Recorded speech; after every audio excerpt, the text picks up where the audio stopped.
Hey guys, welcome back to our channel. Today என்ன recipe பார்க்க போகிறோம் அப்படின்னு பார்த்தீங்கன்னா, கல்யாண வீட்டு ஸ்டைலில் டொமேட்டோ ஜாம் எப்படி செய்யலான்னு பார்க்கலாமா?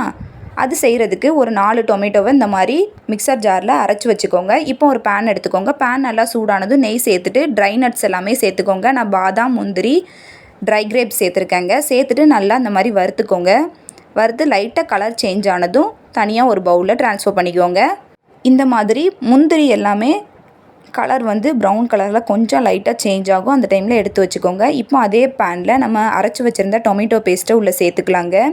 டொமேட்டோ பேஸ்ட்டு சேர்த்துட்டு நல்லா ஒரு வாட்டி கலந்து விட்டுக்கோங்க. இதில் பிடிக்காதுங்க, ஏன்னா நம்ம ஃபஸ்ட்டே நெய் சேர்க்குறோம் அப்படிங்கிறதுனால பாத்திரத்தில் பிடிக்காமல் வருங்க. இப்போ தேவையான அளவு சுகர் சேர்த்துக்கோங்க. சுகர் சேர்த்துட்டு நல்லா அந்த மாதிரி கலந்து விட்டுக்கோங்க. பாருங்கள், நான் ஃபஸ்ட்லேருந்தே சேர்க்கும்போது எனக்கு எதுலையுமே ஒட்டலை.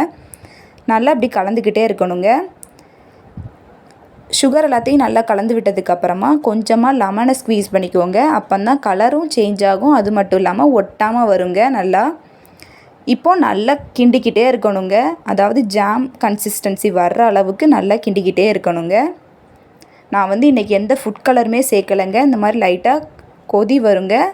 கொதி வர்ற வரைக்கும் இந்த மாதிரி கிண்டிக்கிட்டே இருக்கணும். நேச்சுரலாகவே எனக்கு கலர் ரெட்டிஷ் கலராக வருங்க. அதாவது அந்த லைம் ஸ்க்வீஸ் பண்ணதுனால கலர் நல்லா சேஞ்ச் ஆகும். இப்போ நல்லா இந்த மாதிரி கொதித்து வரும்போது ட்ரை நட்ஸ் எல்லாத்தையும் சேர்த்துக்கோங்க. சேர்த்துட்டு கொஞ்சமாக வேணால் நெய் சேர்த்துக்கலாம். சேர்த்துட்டு நல்லா இந்த மாதிரி மிக்ஸ் பண்ணிக்கோங்க. நல்லா கலந்து விட்டிங்கன்னா கொஞ்சம் நேரத்தில் என்னோடய ஸ்டைலில் டொமேட்டோ ஜாம் கல்யாண வீட்டு ஸ்டைலில் ரெடி ஆயிடுச்சு. இதை நீங்கள் ஸ்டோர் பண்ணி கூட யூஸ் பண்ணிக்கலாம். பிரியாணிக்கு சூப்பராக இருக்கும். கண்டிப்பாக நீங்களும் ட்ரை பண்ணி பாருங்கள். இந்த வீடியோ உங்களுக்கு பிடிச்சிருச்சு அப்படின்னா லைக் பண்ணி, ஷேர் பண்ணி, ஃபாலோ பண்ணுங்கள். நெக்ஸ்ட் வீடியோவில் பார்ப்போம் கைஸ். தேங்க்யூ.